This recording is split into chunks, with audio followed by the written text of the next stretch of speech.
Good morning students. आप सभी लोगों को अपना चैनल रंजीत सूर्या क्लासेस में आप लोगों को कोटि कोटि धन्यवाद। जिस तरह से आप लोगों ने मेरे चैनल को, रंजीत सूर्या चैनल को अपना चैनल समझकर लाइक, कमेंट और सब्सक्राइब के माध्यम से जिस तरह से मेरे ऊपर आप अपना प्यार दिखला रहे हैं, उसलिए सभी को मेरे तरफ से कोटि कोटि धन्यवाद। चलिए आज आप लोगों के लिए एक नया वीडियो लेकर आए हैं। वो वीडियो जो है एसएसटी का दूसरा, जिसमें ऑब्जेक्टिव क्वेश्चन के माध्यम से कुछ इंपॉर्टेंट क्वेश्चन हम आप लोगों को कराने जा रहे हैं। बस आप लोग अपना ही चैनल समझ के जिस तरह से आप लोग मेरे ऊपर प्यार दिखला रहे हैं, बस इसको ही बनाए रखें। इसके लिए मैं आप लोगों को बहुत बहुत धन्यवाद देता हूँ। चलते हैं। तो आज का क्वेश्चन आप लोगों के लिए है। देखिए क्या क्वेश्चन बताने जा रहे हैं। पहले प्रीवियस ईयर का क्वेश्चन है, इसी क्वेश्चन को हम आप लोगों को बताएंगे।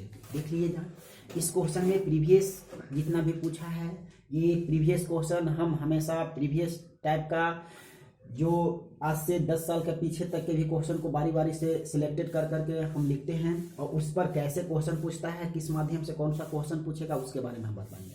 ठीक है, कोई दिक्कत अगर किसी प्रकार से अगर समझ में नहीं आए तो आप लोग कमेंट के माध्यम से हमें बताने की कोशिश कीजिए, तभी हमें जानकारी मिलता है। जैसे कुछ स्टूडेंटों ने बहुत सारे कमेंट किए और बतलाएं कि सर आप जो ऐसा है ना कि बार बार लिख रहे हैं ना, उससे अच्छा है कि थोड़ा सा हमको टाइम बहुत नज़दीक आ गया है, लिखने में तो उतना हो जाती है, पढ़ना बाता बहुत लंबा वीडियो हो जाता है, आप केवल बोल बोल कर ही हमें शॉर्ट बनाइए ना। उसके बाद जैसे ही आप मैट्रिक खत्म हो जाएगा ना, तब फिर आप चैप्टर बाय चैप्टर बनाइएगा। तो कमेंट से हमें बहुत प्रोत्साहन मिला, उससे हमें बहुत खुशी हुआ कि चलिए स्टूडेंट का जो दिक्कत जो था उसके माध्यम से हमें कुछ पता चला। तो इस तरह से आज हम भी सोचे कि चलिए ठीक है, आप लोगों को जल्दी में ही शॉर्ट में ही कुछ ऐसे वीडियो वीडियो के माध्यम से बता दिया जाए जो हमेशा आप लोगों को क्वेश्चन पूछते रहे। देखिए क्वेश्चन जो पूछा हुआ क्वेश्चन है कि सबसे पहले क्वेश्चन पूछता है इसमें से कि देखिएगा, आप लोग बताइएगा तब ध्यान पूर्वक से कुछ लिखेंगे। ऐसा नहीं है कि पूरा का पूरा नहीं लिखेंगे, कुछ बताएंगे, लेकिन पूरे क्वेश्चन को क्या हम बोलेंगे उसको नोट करिएगा। ठीक है, देखिए आप लोगों का पहला क्वेश्चन है खरीफ फसल। क्या पूछता है कि खरीफ, ठीक ना, खरीफ फसल। देखिए इस खरीफ फसल के बारे में क्या क्वेश्चन आपको बिहार बोर्ड ने पूछा है कि निम्न में से कौन सा खरीफ फसल है, निम्न में से कौन सा खरीफ फसल है, और आपको ऑप्शन देगा। ऑप्शन क्या दे दिया है, पहला में गेहूं, पहला में गेहूं है, दूसरा में आपको डाल दिया है तिलहन, तिलहन, ठीक है, तीसरा ऑप्शन आपको डाल दिया यहां पर जौ, और चौथा ऑप्शन आपका है धान। क्या है, चौथा ऑप्शन आपका धान है। देखिए आपका जो हम पहला ही वीडियो बनाए थे, जिस वीडियो में हम डाले थे आप लोगों को कृषि से संबंधित, और उसमें बहुत अच्छा तरह से हम खरीफ फसल, रबी फसल, जायद फसल की चर्चा कर चुके हैं। अगर जो बच्चे नए हैं जो उस चैनल को नहीं देखे हैं, उस वीडियो को देख लीजिए, वहां से क्वेश्चन देखिए किस तरह से पूछा। पहले भी बताए थे कि उस वीडियो में हम जो आपको बताने जा रहे हैं very very important question type को हम आप लोगों को दे रहे हैं। देखिए यहाँ पर कैसे पकड़िएगा। खरीफ फसल की बात की है कि खरीफ फसल कौन है, तो बताए थे कि खरीफ फसल की बुआई कब होती है, ठीक है ना। ये जून जुलाई में स्टार्ट होता है। जो धान की खेती होती है बरसात की समय होती है। और ये जो देखिए तो ऑप्शन से ही छट रहा है ना कि गेहूं में तो जाड़े की फसल होती है, तिलहन और जौ तो एक ही साथ लगता है, तो रबी फसल ना हो गया। अक्टूबर नवंबर में जिसकी बुआई होकर और मार्च अप्रैल में कटाई होती है तो रबी फसल हो गया। तो एक ही ऑप्शन आपका ना बच गया कि धान, तो धान तो आपको खरीफ फसल है। ऑप्शन देखिए तो कितना सटीक हुआ, यहाँ से एक नहीं दो, अगर खरीफ फसल अगर पूछा तो धान, अगर रबी फसल में पूछे तो ये तीनों ऑप्शन आपका रबी फसल के दिया हुआ है। कोई दिक्कत, इस तरह से आपका क्वेश्चन पूछता है। दूसरा क्वेश्चन आपको बताने जा रहे हैं, जो देखिए ये भी क्वेश्चन को हम चर्चा कर चुके हैं। दूसरा क्वेश्चन में देखिए किस तरह से पूछता है कि प्राकृतिक आपदा क्या है। क्या है, लिख लीजिएगा आप लोग, निम्नलिखित में से कौन सा प्राकृतिक आपदा है। क्या बोले, निम्नलिखित में से कौन सा प्राकृतिक आपदा है। तो प्राकृतिक, ठीक है ना, प्राकृतिक आपदा, आपदा आपदा। देखिए प्राकृतिक आपदा, यहाँ पर आप तो एकदम सही में एकदम देखिएगा, ऑप्शन पहले देख लीजिए, उसके बाद आग, आग लगना, बम विस्फोट,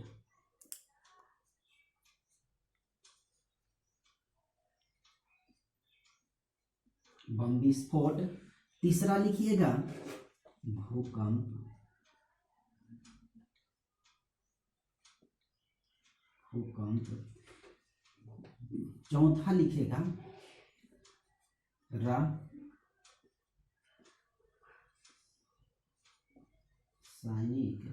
रासायनिक दुर्घटना, ठीक है ना, रासायनिक दुर्घटना। क्या पूछे प्राकृतिक आपदा क्या है, तो देखिए आग लगना, बम विस्फोट, ये दूसरा है, तो यहाँ पर दूसरा नहीं लिखे, ये दूसरा क्वेश्चन है आपका, बम विस्फोट, तीसरा में है भूकंप और चौथा में है रासायनिक दुर्घटना। अब बताइए कि आपके प्राकृतिक आपदा, तो आपदा प्रबंधन में हम जो क्वेश्चन में वीडियो बनाए थे उसमें भी हम चर्चा कर चुके थे कि आपदा प्रबंधन वैसा होता है दो टाइप से, चाहे तो प्राकृतिक होगा या तो मानव निर्मित होगा। एक खुद ब खुद प्राकृतिक नेचुरल के द्वारा जो बनाया जाएगा, अब एक हो जाएगा जो मानव निर्मित बनाया जाएगा, जो मानव के द्वारा बनाया जाता है, हम लोग जो जिसका कारण होता है किसी न किसी तरह से उसका जितना भी विस्फोट करने का जिसका जिम्मेदारी होगा वो टोटल का टोटल अगर ह्यूमैन होता है, मानव होती है, तो वो मानव निर्मित हो जाती है। और कियस आपदा जो मानव के द्वारा न होकर नेचुरल, जिसको गॉड के द्वारा बोलते हैं, भगवान के द्वारा बनाए गए, तो प्राकृतिक हो जाती है। तो देखिए तो आग लगना, आग लगना जब भी होगा वो मानव करेगा, किसी न किसी कारण मानव के द्वारा ही होगा, तो इसलिए तो ये आग लगना तो आपका यहाँ पर ऑप्शन गलत, क्योंकि प्राकृतिक आपदा के बारे में पूछा था। बम विस्फोट, बम विस्फोट भी बम बनाता है कौन, मानव, तो बम विस्फोट कौन करेगा, तो मानव के द्वारा बनाया गया, ये भी ऑप्शन आपका गलत है। अब यहाँ देखिए आया तीसरा ऑप्शन भूकंप, भूकंप कोई मानव किया है नहीं, भूकंप क्या है, नेचुरल है, इसलिए भूकंप आपका सही हो जाएगा। तो जैसे ही तीसरा तो चौथा भी, तो जो आपका रासायनिक दुर्घटना हो गया वो भी ऑप्शन तो गलत ही हो गया, तो ये भी ऑप्शन आपका गलत। तो देखिए आपका यहाँ पर ऑप्शन जो है, तो इसको बता दीजिए, समझ लीजिएगा, आग लगना आपका मानव निर्मित, बम विस्फोट मानव निर्मित, भूकंप प्राकृतिक और रासायनिक दुर्घटना मानव निर्मित। एक क्वेश्चन टॉपिक से सभी का चर्चा करने का मतलब है कि आप किस तरह से पकड़ेंगे। अगर ये ना देकर कोई देगा तो आप समझ लीजिए कि नहीं, जो हमें पढ़ाया गया है, सर बताए हैं, वो क्वेश्चन तो इस तरह से समझाए थे, उसमें ये लगा है हमको, ठीक ना। तो इस तरह से हम लोग देख लेते हैं और बनाते हैं क्वेश्चन को। आगे देखिए, आगे क्वेश्चन जो आप लोगों के लिए है, हाँ चलिए, हाँ ये देखिए, अगर पूछता है कि पहली, क्वेश्चन आपका है कि भारत में पहली सूती मिल कहाँ स्थापित की गई थी, भारत में पहली सूती मिल कहाँ स्थापित की गई थी, ये कंफ्यूज वाला क्वेश्चन है, ठीक है ना। क्या है क्वेश्चन, भारत में पहली सूती मिल, तो भारत में सूती मिल का जो स्थापना हुआ था, थोड़ा सा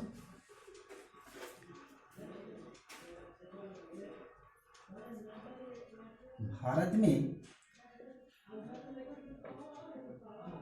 सूती मिल, देखिए इसमें भारत में सूती मिल की प्रथम जो स्थापना होगा तो दो जगह आपको होगा, कंफ्यूज हो जाएगा, मुंबई और कोलकाता में। क्यों, क्योंकि सबसे ज्यादा सूती जो होती है, कपास का उत्पादन होता है, वो होता है मुंबई में।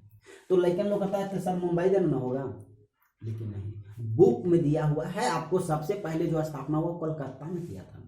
ऐसा नहीं है कि जहां पर जो होता है वहीं पर उसका उत्पादन होता है, वहीं मिल होता है, नहीं होता है। जैसे इसका एग्जाम्पल तौर पर आप लोगों से अगर देखा जाए तो गन्ना सबसे ज्यादा कहाँ होता है, तो गन्ना का उत्पादन तो आपको सबसे ज्यादा अगर यूपी भी करता है, उत्तर प्रदेश भी करता है, लेकिन अगर गन्ना की अगर चीनी की बात किया जाए कि चीनी सबसे ज्यादा कहाँ बनता है, तो आपका मुंबई बनाता है। उसी तरह से यहाँ पर इसका आंसर जो आपको आएगा वो कोलकाता आएगा,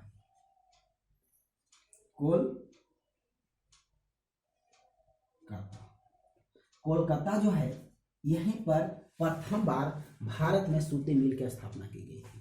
कोई दिक्कत? अब देखा जाए इधर कुछ और क्वेश्चन, सभी एसएसटी का ही क्वेश्चन है।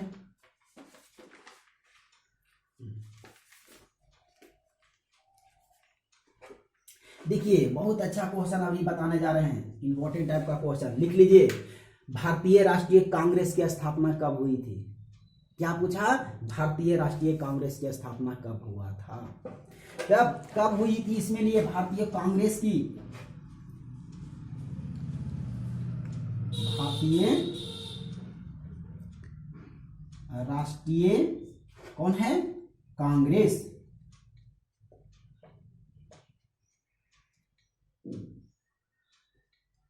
कांग्रेस, भारतीय राष्ट्रीय कांग्रेस की स्थापना आप लिखिएगा कब हुआ था। तो ये आपका स्थापना जब पूछा तो याद रखिएगा 1885 ईस्वी में आपकी स्थापना हुई था। किसका? भारतीय राष्ट्रीय कांग्रेस की स्थापना 1885 ईस्वी में। भारतीय राष्ट्रीय कांग्रेस की स्थापना 1885 में। हमको बार बार बोलने का मेन मकसद है कि कम से कम सुनकर भी तो आप याद कर लें, इसलिए हम ये वीडियो को सुनिए, इसी में आपको याद करवाना है, पढ़ने की कोई जरूरत नहीं है। आगे देखा जाए कि हाँ एक और क्वेश्चन है जो आप लोगों के लिए बहुत क्वेश्चन अच्छा है, जो थोड़ा सा देखिएगा। एक मिनट, थोड़ा सा इसको पहले इरेज कर देते हैं।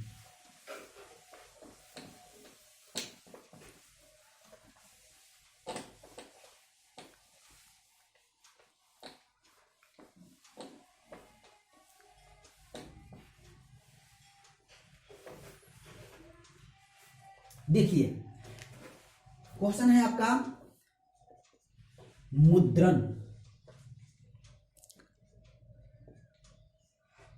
है ना, न है मुद्रण का आविष्कार।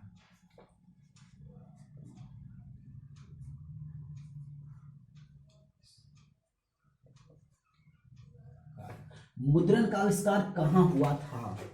मुद्रण का आविष्कार कहाँ हुआ था? ठीक है ना, आप तो इसको कभी भूलिए नहीं कीजिएगा।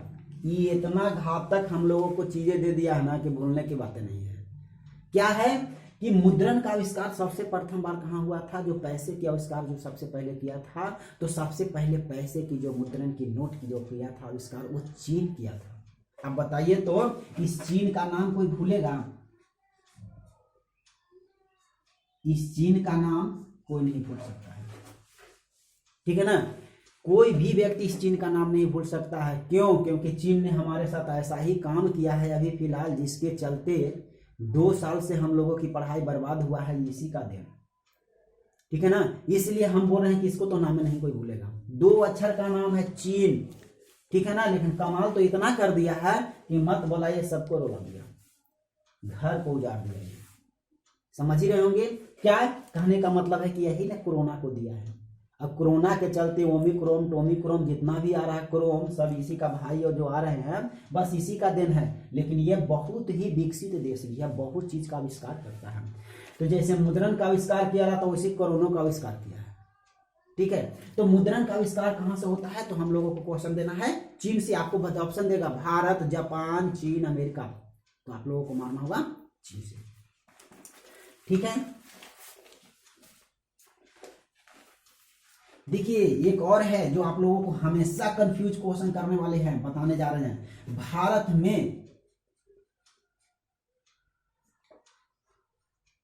में सबसे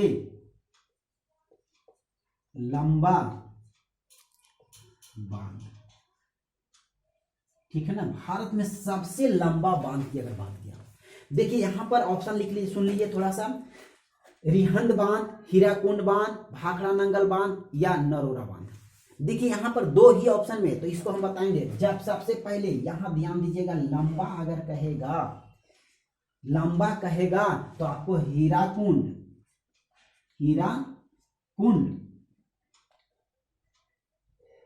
ठीक ना बांध। लेकिन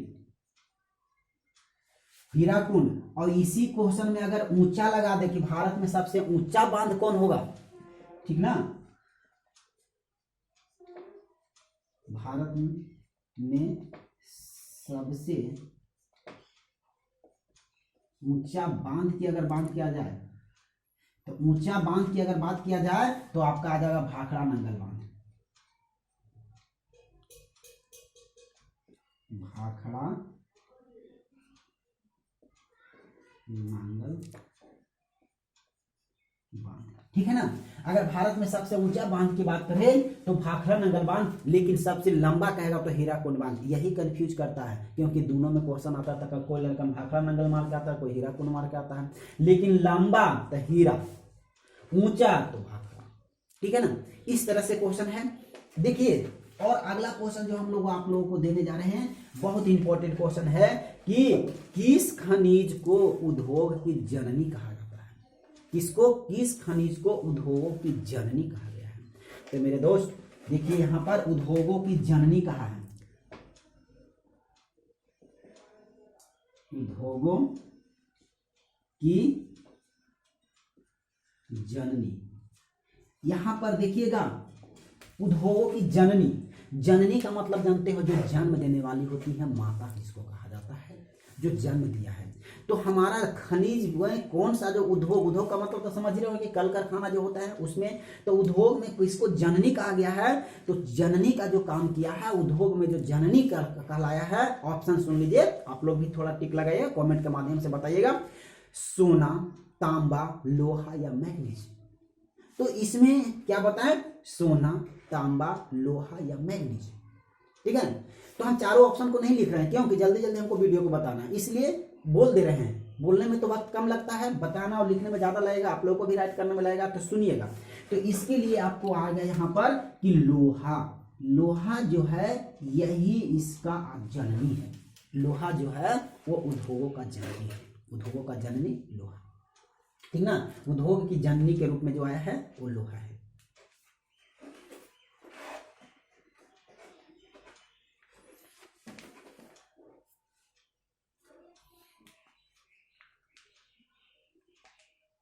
हाँ, अगर पूछा क्वेश्चन आपसे पूछते कि सर्वाधिक वन क्षेत्र कहाँ में, भारत में किस राज्य में सर्वाधिक वन क्षेत्र है, राज्य भी लिख दें तो सर्वाधिक वन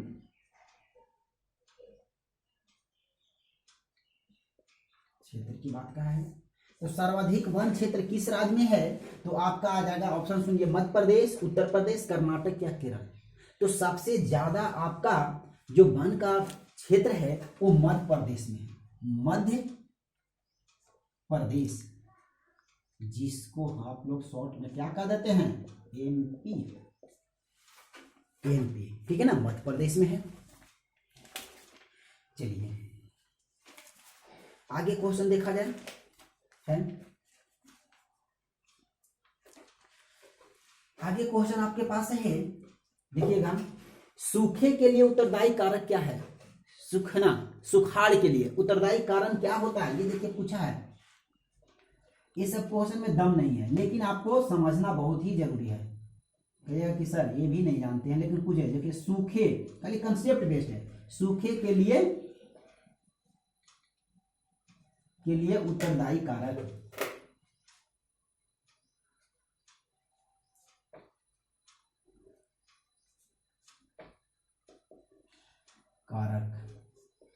देखिए सूखे के लिए उत्तरदायी कारक है, तो सुखाड़ आने का क्या कारण हो सकता है, सुखाड़ कब आएगा, सोचिए थोड़ा सा, सुखाड़ कब आएगा और बाढ़ कब आएगा। जब अत्यधिक वर्षा होगा तो बाढ़ आ जाएगा, तो इसका मतलब वर्षा कम हो जाएगा तो सुखाड़ आ जाएगा। तो इसका कारण, सुखाड़ का कारण क्या है कि वर्षा नहीं हो रहा। तो ये ऑप्शन देखिए दिया, वर्षा की कमी में, भूकंप, बाढ़ या ज्वालामुखी की क्रिया से। तो देखिए, तो जैसे ही ऑप्शन आएगा कि सूखा, तो इसका मतलब वर्षा नहीं हो रहा, तभी तो सुखाड़ हो जाती है। तो वर्षा की कमी के कारण सुखाड़ आ जाती है। इसका आंसर हो जाएगा वर्षा की कमी, वर्षा की कमी।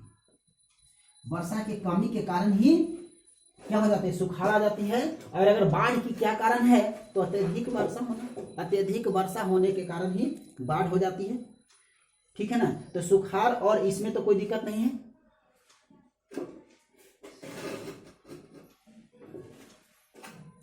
अच्छा हाँ, एक देखिए इसी से एक क्वेश्चन और जो पूछा है, क्वेश्चन बहुत अच्छा क्वेश्चन, जो अगला वीडियो में भी हम चर्चा कर रहे हैं। बिहार में कौन सा बाढ़ प्रवण क्षेत्र है, बिहार में कौन सा बाढ़ प्रवण क्षेत्र है, बाढ़ का क्षेत्र है, बाढ़ से क्षतिग्रस्त वाला क्षेत्र कौन सा है? तो आप लोग इसमें बताएंगे नहीं, इस क्वेश्चन को हम बताएंगे नहीं, क्योंकि हम चर्चा कर चुके हैं। आप लोगों को कमेंट करके इसको आंसर देना है, ठीक है ना। क्या है, बिहार में कौन सा बाढ़ प्रवण क्षेत्र है, इसको नहीं बताएंगे, क्योंकि इसको एक बार नहीं ऊपर नीचे बहुत बार हम चर्चा किए हैं। जो बच्चे, जो छात्र, हमारे छात्राओं ने, स्टूडेंट जो भी ये सुन रहे हैं, उसको इस कमेंट करना होगा। जितने भी मेरे स्टूडेंट हैं उसको कमेंट करके बताना होगा इसका आंसर। देखते हैं कि मेरे वीडियो को आप लोग देखते हैं या नहीं देखते हैं। चलिए अगला क्वेश्चन हम बताने जा रहे हैं, संपूर्ण क्रांति का नेतृत्व किसने किया? संपूर्ण क्रांति का नेतृत्व किसने किया था? तो संपूर्ण क्रांति का नेतृत्व करने का जो श्रेय जाता है वो जाता है, एक मिनट, संपूर्ण क्रांति, सोचिए, जल्दी कमेंट कीजिएगा उस पर। संपूर्ण क्रांति, ठीक है, संपूर्ण क्रांति को कौन लाए? ये देखिएगा, संपूर्ण क्रांति बहुत ही पॉपुलर नाम भी है इनका। अभी क्वेश्चन तो बिहार के लिए एकदम क्रांति ला देता है। संपूर्ण क्रांति, आंसर आपका आएगा जयप्रकाश नारायण। जयप्रकाश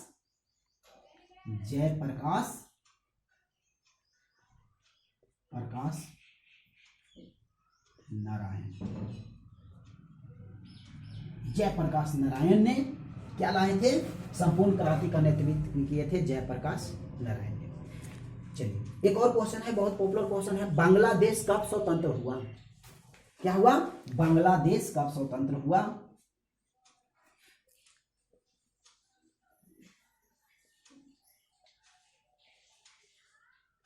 बांग्लादेश कब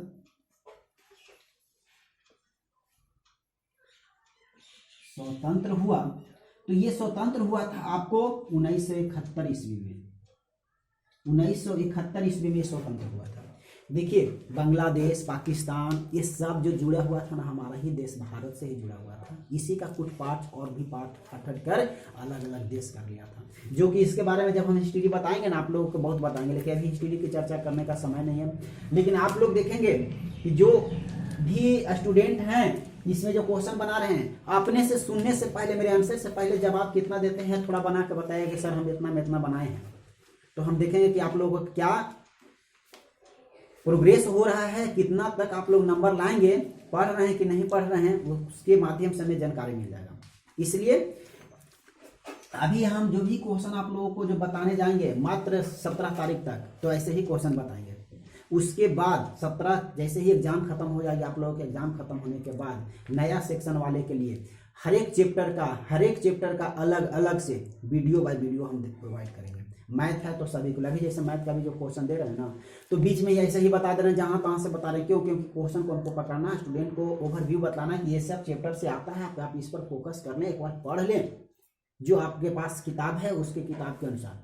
और उसके बाद जब नया करेंगे तो उन लोगों को पढ़ने की आवश्यकता नहीं होगा, क्योंकि हम वीडियो तो बहुत कम ही समय में से शुरू किए हैं ना, इसके कारण हो गया है। न तो पहले से अगर हमारे पास ऐसा एडवांसमेंट आता कि नहीं आपको कीजिए तो चैप्टर बाय चैप्टर कर लेते हैं। देखा जाए आपके पास है, भारत में किस राज्य में सर्वप्रथम पंचायती राज की शुरुआत की गई थी? क्वेश्चन है, भारत में किस राज्य में सर्वप्रथम पंचायती राज की शुरुआत की गई थी? तो आपके बात यहां पर है, पंचायती राज की शुरुआत सबसे पहले कहां हुआ था भारत में? क्या है? पंचायती, है ना, राज। ये क्वेश्चन है कि पंचायती राज की शुरुआत भारत में सबसे प्रथम कहां हुआ था? पंचायती राज की। तो देखिए पंचायती राज, ऑप्शन राजस्थान, पंजाब, उत्तर प्रदेश या बिहार। तो आपका इसका आ जाएगा सबसे पहले राजस्थान में। राजस्थान में आपका इसका शुरुआत हुआ था पंचायती राज। पंचायती राज कहां हुआ था? राजस्थान में। चलिए एक और क्वेश्चन पूछा है, लेकिन इसको भी आपको कमेंट के माध्यम से बताना पड़ेगा, क्योंकि कितना तो आप लोग जानते हो। निम्नलिखित में से कौन सा केंद्र शासित प्रदेश है? आप देखिए तो केंद्र शासित प्रदेश कौन सा है? हम ऑप्शन दे रहे हैं, आपको लिखना होगा केंद्र शासित प्रदेश कौन है, ठीक है ना। केंद्र शासित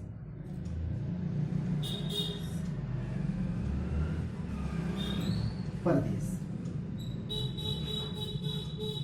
केंद्र शासित प्रदेश, पहला में आप लिखिएगा उत्तराखंड,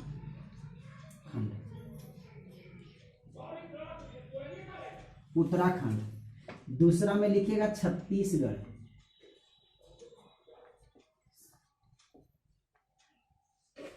तीसरा ऑप्शन में आपका आएगा चंडीगढ़, और चौथा आएगा आपका केरल। ये नहीं बताएंगे, केंद्र शासित बता देंगे।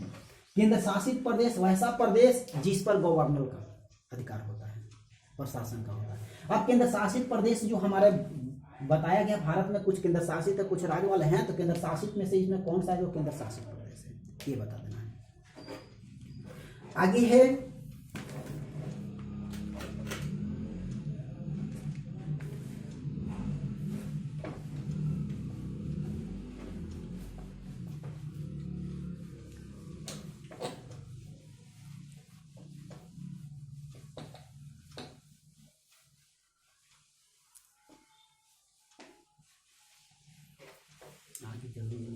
आगे सुनिएगा, भारत का केंद्रीय बैंक कौन है, ये भी चर्चा किए हैं। लेकिन एक बार फिर, भारत का केंद्रीय बैंक आपसे पूछा है कि भारत का केंद्रीय बैंक कौन है, तो बताइएगा भारत का कौन सा बैंक, केंद्रीय बैंक, केंद्रीय बैंक। भारत का केंद्रीय बैंक कौन है? देखिए भारत का केंद्रीय बैंक, ऑप्शन सुनिएगा, state bank of India, union bank of India, bank reserve bank of India, Punjab national bank. तो आपका इसका आंसर आएगा रिजर्व बैंक ऑफ इंडिया, जिसको आरबीआई बोलते हैं, रिजर्व बैंक ऑफ इंडिया। इसका आएगा RBI, reserve bank of India, Bharat का केंद्रीय बैंक है, सेंट्रल सरकार द्वारा जो चलता है। अब है एक और क्वेश्चन, देखिए बहुत ही इंपॉर्टेंट है कि कृषि के उत्पादकों को मानकीकरण करने के लिए किस मानक का उपयोग किया जाता है। इसका कहने का मतलब है कि कृषि है ना, कृषि के उत्पादन के लिए किस मानक का उपयोग करेंगे, उसको शुद्धता को जानने के लिए किसका उपयोग करेंगे, तो उसके लिए एक मार्ग का, कृषि में एक मार्ग का, एक मार्ग जो होती है जिससे आपको उसके कृषि की शुद्धता की जानकारी मिलता है, कृषि की शुद्धता के बारे में जानते हैं। चलिए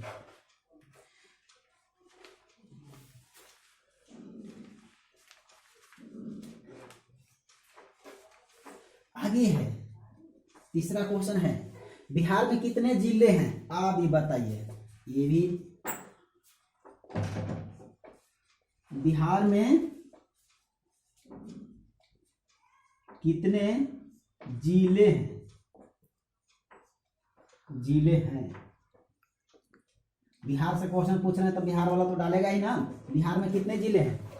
तो बिहार में जिले की बात करेगा कि बिहार में कितने जिले हैं, तो बताइएगा 32, 34, 36, 38, ठीक है ना। 32, 34, 36 या 38 बिहार में कितने जिले हैं। तो आपका बिहार में जिले की संख्या जो है वो 38 है। कितना है? 38 है। बिहार में 38 जिले हैं। आगे है कि क्वेश्चन सुनिएगा। हाँ, इसके बाद क्वेश्चन जो बता रहे हैं नामरिक पर नहीं जाएगा, जैसे केवल समझाते जा रहे हैं। उसके बाद देखिएगा, लिखेगा आयुर्वेद का जनक किसे कहते हैं। आयुर्वेद, आयुर्वेद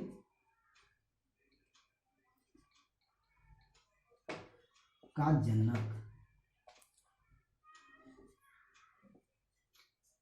आयुर्वेद का जनक किसे कहा जाता है। तो आयुर्वेद का जो है, आयुर्वेद का आविष्कार करने वाले थे पिता जो हैं, जनक कहा जाता है, वो चरक को कहा जाता है। चरक जो थे यही आयुर्वेद के जनक थे। आयुर्वेद माने वैसे जो जड़ी बूटी वाली दवाई होती है, आयुर्वेदिक दवाई होती है जिसको हम लोग बोलते हैं, उसके खोज करने वाले चरक जो थे सबसे पहले यही खोज किए थे। ठीक है, आयुर्वेद के जनक कौन है? चरक। अब है क्वेश्चन एक और है, यहां पर देखिएगा कि सबसे घटिया कोयला कौन है। इसका मतलब सबसे लो। तो सबसे लो कौन सा है? तो सबसे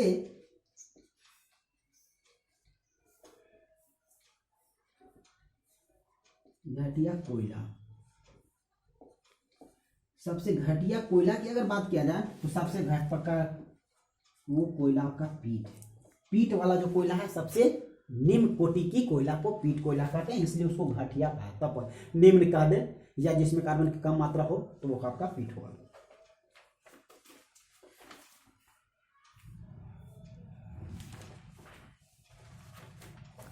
आगे देखा जाए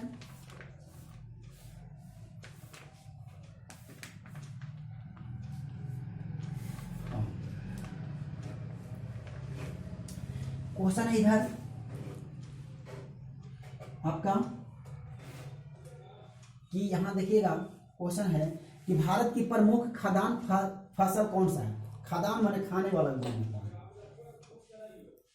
भारत की प्रमुख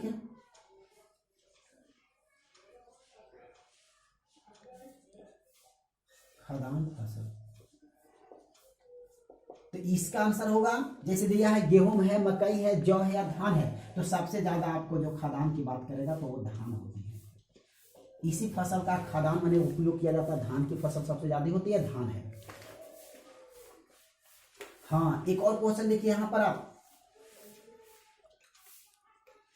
कि 3 कटिया प्रणाली किन पर लागू होता है। ये जो है क्वेश्चन है कि 3 कटिया 3 कठिया प्रणाली, 3 कठिया प्रणाली, तो देखो ये किस पर लागू होता है। तो देखो 3 कठिया प्रणाली लागू करने वाले जो थे, तो सबसे पहले ये लागू जो किए थे अंग्रेज लोगों ने शुरू किए थे जब हमारा देश गुलाम था। तो अंग्रेज जो बोलते थे कि 3 कठिया मतलब 3 कट्ठा पर आपको नील की खेती करना है, ठीक है ना। 1 बीघा की जो भी खेती होती थी उसमें 3 कट्ठा पर आपको नील की खेती जबरन करना ही है तो करना है। तो इस प्रणाली आपको, तो अब ये देखिए 3 कठिया, कठिया का मतलब होता है खेत, और खेत से जुड़ा हुआ कौन रहेगा। ऑप्शन दिया किसानों पर, श्रमिक पर, व्यापारी पर, उद्योगपतियों पर। तो 3 कट्ठा खेत की बात कर रहा है, तो खेत तो किससे जुड़ा हुआ रहता है, किसानों से, इसलिए इसका आंसर होगा किसानों पर। किस पर, किसानों पर इसका, ठीक है ना। कोई दिक्कत। आगे क्वेश्चन है जो बता रहे हैं हम,